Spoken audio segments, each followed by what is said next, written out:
কালকের দিনে অভিষেক শর্মা, তিলক বর্মা, সূর্যকুমার যাদব, শুভমন গিল এবং বোলিংয়ের দিক থেকে হর্ষিত রানা, অর্শদীপ সিং, শিবম দুবে, কুলদীপ যাদব, বরুণ চক্রবর্তী, হার্দিক পান্ডিয়া সকলেই তাদের পারফরম্যান্স টপ লেভেলে দিয়েছে। হর্ষিত রানা প্রথম 2 ওভার অসাধারণ 5 রান দিয়ে 2 উইকেটে, তারপরের 2 ওভার কিন্তু সে 29 রান দিয়ে 0 উইকেটে এবং 100 উইকেট হল অর্শদীপ সিং, জসপ্রীত বুমরা আর হার্দিক পান্ডিয়া জয়েন করেছে এবং বরুণ চক্রবর্তী তার 50তম উইকেট নিয়েছে টি20 ক্রিকেটে কালকের ম্যাচে। তো কালকের দিনে টিম ইন্ডিয়া সাউথ আফ্রিকাকে পরাস্ত করেছে, কিন্তু যে উইকেটগুলো গেল না সেই উইকেটগুলো যাওয়া উচিত ছিল না আমার যতদূর মনে হয়, কারণ যদি আমরা বিনা উইকেট হারিয়ে ম্যাচটা জিতেতাম সবচেয়ে ভালো হতো। কিন্তু কালকে এইডেন মার্ক্রাম যে ক্যাচটা নিয়েছে অভিষেক শর্মা, সেটা অসাধারণ ক্যাচ। সূর্যকুমার যাদব আবারও ব্যর্থ হয় এবং শুভমন গিল নিজের পায়ে নিজেই কুড়ুল মেরে কালকে যেভাবে আউট হয়েছে তাতে করে আমাদের থেকে বেশি আফসোস তার হওয়া উচিত, কারণ তার কাছে একটা সুযোগ ছিল, তার কাছে একটা উপহার হিসাবে 2টো উইকেট বা একটা তো এজের জন্য সে তার এলবিডব্লিউ হয়নি, দ্বিতীয়ত একটা ক্যাচও মিস হয় এবং আমাদের ভারতীয় দলও 2টো ক্যাচ মিস করে। একটা হচ্ছে অর্শদীপ সিং করার বলে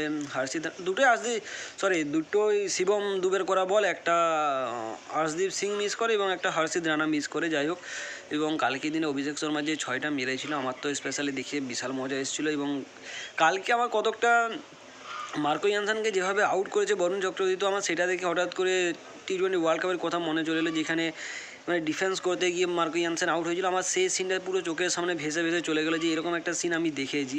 তো যাই হোক, কালকে টিম এফোর্ট ভালো ছিল, টিম ইন্ডিয়া বল ভালো করেছে। মানালিতে গিয়ে কালকে যে স্টেডিয়ামে ছিল, তো ঠিক আমার স্টেডিয়ামের নাম মনে পড়ছে না, হিমাচল প্রদেশে ছিল কালকের ম্যাচ।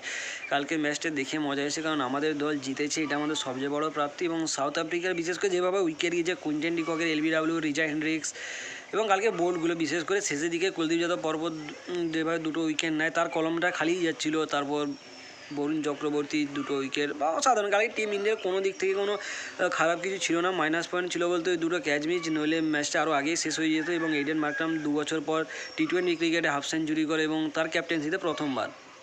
তো সাউথ আফ্রিকাও কামব্যাক, কালকে সাউথ আফ্রিকার কাছে সুযোগই ছিল না কামব্যাক করার, কারণ কালকে সাউথ আফ্রিকা টোটালটা এত কমেই দেয় টিম ইন্ডিয়ার সামনে, যে টোটালটা যদি অভিষেক শর্মা টিকে যেত এবং শুভমন গিল আর একটু গিয়ার আপ করে খেলতো, তো ম্যাচটা মোটামুটি পাওয়ার প্লে 10 ওভার, খুব জোর হলে 10 ওভারের মধ্যে ম্যাচটা শেষ হয়ে যেতে পারতো। কিন্তু যাই হোক, কালকে সেরকম আমাদের কপালে থাকেনি।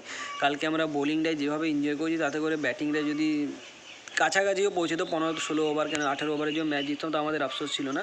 কিন্তু আমি চেয়েছিলাম ম্যাচটা আরও একটু আগে শেষ হয়ে যাক, কারণ যেভাবে আমাদেরকে সাউথ আফ্রিকার টেস্টে হারিয়েছে, তো তার বদলাটা একটু যদি আমরা নিতে পারতাম তো আমার তো সবচেয়ে বেশি ভালো লাগতো। তো যাই হোক, এতে আমি খুশি, বাকি তোমাদের মত